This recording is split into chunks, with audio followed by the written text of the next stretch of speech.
आजादी और आजाद भारत, हमारी सोन चिड़ैया को आजाद करवाने में कई कुर्बानियां हुई, कई बेड़ियां तोड़ी गईं, तो कई जानें इस जमीन के लिए हंसते हंसते अपना हौसला छोड़ गई। शहर कस्बे लहूलुहान हुए, कई मौतें हुई। इसके बाद साल 2020 में आई कोरोना महामारी, जिसने हमें आजाद भारत का सबसे खौफनाक मंजर दिखाया। कई मौतें हुई, कई लोगों ने अपनों को खोया, और शायद इसीलिए इस त्रासदी ने मॉडर्न इंडिया की सबसे भयानक त्रासदी की झलक हमें दिखाई। अब इस त्रासदी की एक और परत से पर्दा उठाया है अब तक की सबसे बड़ी रिसर्च ने। Washington based centre for global development और हार्वर्ड यूनिवर्सिटी ने ये रिसर्च की, जिसके नतीजे नींद उड़ाने के लिए काफी हैं। इसमें कहा गया है कि कोरोना काल में जितनी मौतों का आंकड़ा हमारे सामने रखा गया है, इससे 10 गुना ज्यादा मौतें हुई हैं। ध्यान देने वाली बात है कि इस रिपोर्ट को पेश करने वाली टीम में अर्थशास्त्री अरविंद सुब्रमण्यम शामिल हैं।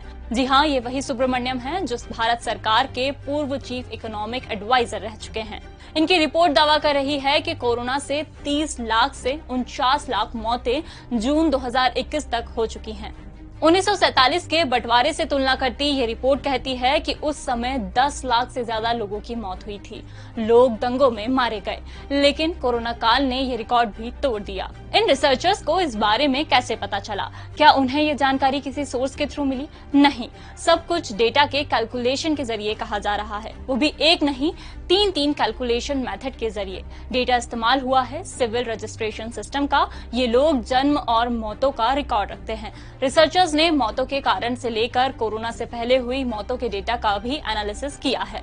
तो क्या सिर्फ भारतीयों से ही कोरोना का डेटा छुपाया गया? नहीं, छुपने और छुपाने के इस कारनामे में कई देशों की सरकारों के हाथ रंगे हुए हैं। दुनिया के बाकी देशों में भी कोरोना से मौतों की संख्या रिपोर्ट हुई मौतों से कई ज्यादा है। बस 139 करोड़ की आबादी वाले भारत के एक्चुअल नंबर और बताए गए नंबर्स में बड़ा अंतर है। एक्सपर्ट्स भी इस बात पर हामी भर रहे हैं। अब सरकारी आंकड़ों और रिपोर्ट द्वारा पेश किए गए आंकड़ों में अंतर देख लीजिए।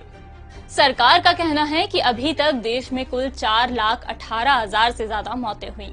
वहीं रिपोर्ट का कहना है कि ये नंबर पहली लहर के दौरान ही करीब 20 लाख से ऊपर निकल गया।